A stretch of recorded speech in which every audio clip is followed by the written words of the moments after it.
We see uh, a story of progress. We see the glass, the steel, the sweeping highways, and it just feels like a transparent, physical record of growth. Oh, absolutely. It's a very comforting assumption, honestly. We really rely on the physical environment to just sort of serve as an honest historical record. Right, like you point to a skyscraper and you say, there's the booming corporate era. Or you point to a rail yard and say, there's the industrial age. It feels solid. We trust the concrete and the architecture to tell us the true story of a place, you know? Yeah, we do. But today we're doing a deep dive into a historical claim that, well, it completely shatters that physical reality. It suggests that an entire skyline, an entire foundational narrative of a major American city is essentially a hologram. A massive coordinated illusion. Hmm. And for those of you joining us for this deep dive, we are looking at a remarkably brief source today. It's actually just a single 11-word thesis statement, but man, it is dense. Oh, it's incredibly dense. Those 11 words force us to rethink, pretty much everything we thought we knew about urban development, historical memory, and really strategic deception. Yeah. So the text we're digging into today is simply this.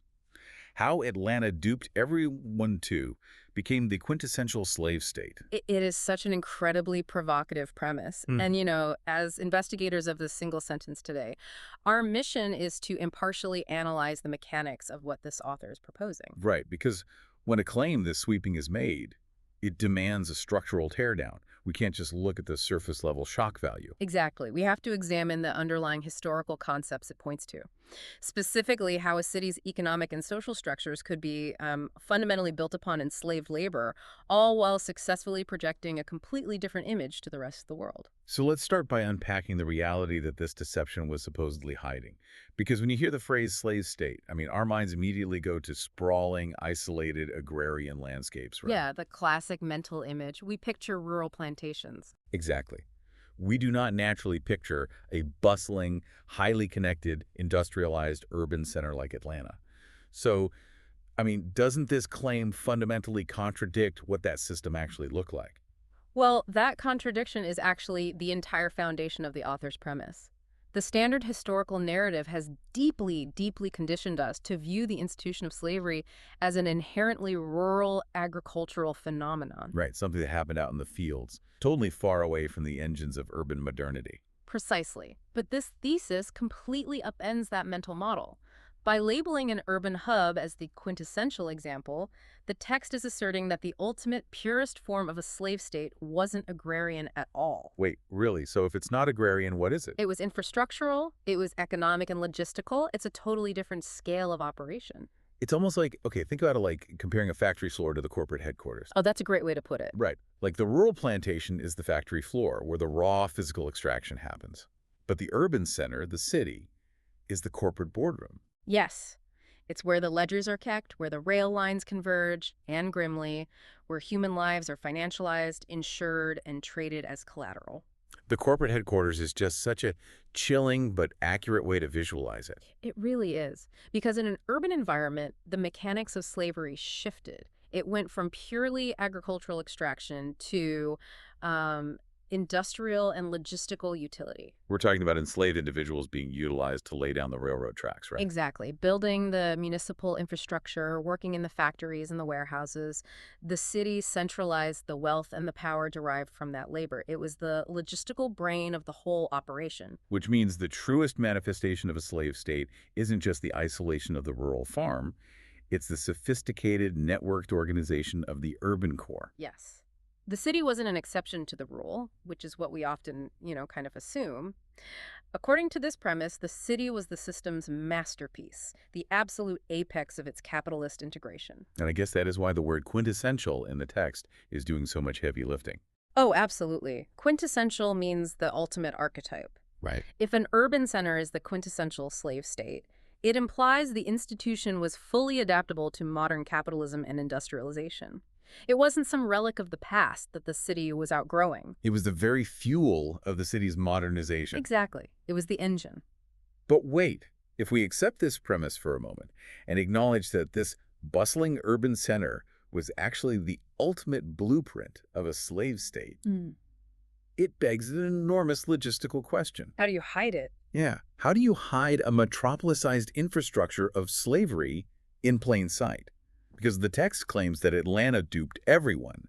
We aren't talking about some localized small-town secret here. No, not at all. We are talking about fooling the nation, the investors, the historians, and honestly, the wider public for generations. So how does that even happen? Well, hiding it in plain sight is the core mechanism of the illusion. To understand how you fool everyone, you really have to understand cognitive dissonance on a massive societal scale. Because the infrastructure wasn't invisible, obviously. Right. The railroads were literally right there. The factories were there. The commerce was happening out in the open. But the narrative layered over those physical realities was fundamentally altered. Ah, I see. So the city presented these shiny markers of industrialization and just invited the world to look at its progress. Exactly. It's a masterclass in misdirection. It reminds me of, think of a magician on a stage. The magician holds up a shiny, incredibly distracting object in their right hand. Let's call that object the narrative of forward-looking commerce or, urban resilience. The New South, so to speak. Right, exactly. So the magician makes the entire audience stare at that shiny watch, all while the stark reality of what is actually powering the trick is happening right there in the open, in the other hand. But because the misdirection is so flawless, the audience only processes the watch. Yeah. They don't see the mechanics. And taking that magician analogy a step further, the trick only works if the audience actually wants to see the magic. They don't want to see the trapdoors or the mirrors. Oh, that's a really good point. They're almost complicit. Completely. When outside capital or northern investors or international business interests looked at an industrializing southern city, they wanted a palatable narrative. Because a narrative of a progressive, economically vibrant hub is highly attractive for business. Exactly. It fosters investment, it smooths over all those messy political tensions, and it allows for clean, uncomplicated commerce. Right. Whereas the reality that the entire booming enterprise is actually the quintessential archetype of enslaved labor is deeply unpalatable. It totally disrupts that comfortable myth of purely meritocratic urban progress. And so the audience becomes unconsciously complicit in the trick. They choose to see the train schedules and the soaring buildings simply as commerce. Willfully ignoring whose labor built the tracks and who is being treated as cargo. Man, that is heavy. It is. It's a profound demonstration of historical amnesia. When a narrative captures everyone, as the text suggests, it implies a systemic failure of observation. Because the markers of the system were everywhere. Everywhere. But they were intentionally cloaked in the language of modernity. If the chains are made of ledger books, municipal bonds, and corporate structures, a public that is eager for a story of economic triumph won't recognize them for what they are. So the city essentially supplied the perfect illusion to an audience that was already desperate to believe it. Precisely. They fed the exact narrative that capital wanted to hear. Which brings us to the actual execution of this illusion. Because forgetting doesn't just happen on a massive scale by accident. No, it takes work. Right. And the text doesn't say how everyone forgot about Atlanta. It says how Atlanta duped everyone. That is a very aggressive, specific verb. It really is. It draws a hard line between the sort of passive erosion of time where things just fade away and an active strategic campaign of deception. Because the word duped implies intent. Yes. It suggests a deliberate, calculated masking of identity. Projecting a different image to the world wasn't just some convenient byproduct of time moving forward. It was a functional requirement for the city's continued growth. Exactly. And to dupe someone, especially an entire nation, requires an active mechanism of public relations. So what does that active mechanism look like on a municipal scale?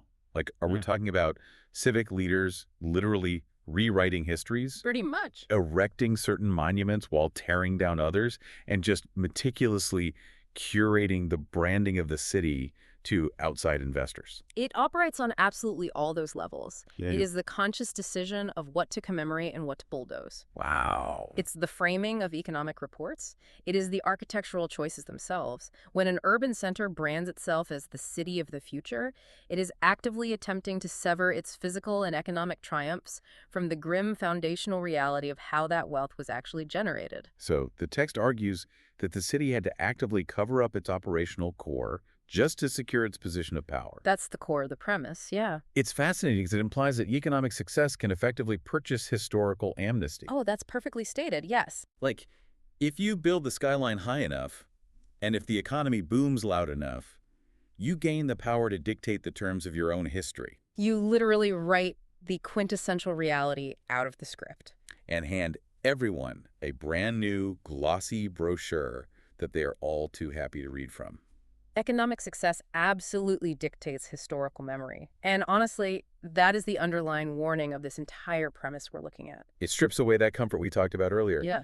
The assumption that history is just this passive, objective record that settles over a city like dust. Right. It frames historical narrative as an active battleground, a place of strategic, ongoing public relations where the true nature of an institution can be systematically hidden right behind a veil of progress. Which means the built environment around us is not a neutral observer.